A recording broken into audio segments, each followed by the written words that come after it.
Buong buhay ko, gusto kong makakita ng snow. Tuwing Pasko, inaabangan ko kung magkakasnow. Ang lagi kong tanong, paano ba magkakasnow? Kailan magkakasnow dito? Ilang Pasko na ang lumipas. Sinantabi ko muna ang pangarap. Balang araw, sabi ko. Balang araw, may snow. At ngayong Pasko nga, binigay ng anak ko ang pinakamasayang regalo. Ayan ma'am, nasa window seat po kayo. Thank you, Iha. Mukhang excited na excited ka ma'am ha. Oo, first time ko dito, Iha. Talaga ma'am? Ay, oo. Tsaka first time to see snow. Ilang oras na lang, Nay.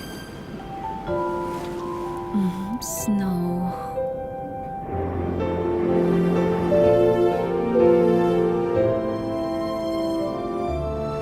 Nay, we're about to land.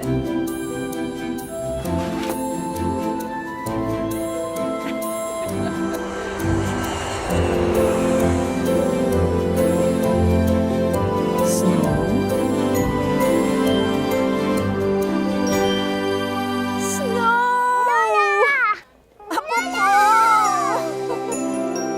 Ito ang matagal ko ng pangarap. Ngayon, kahit hindi Pasko, ang buhay ko laging may snow.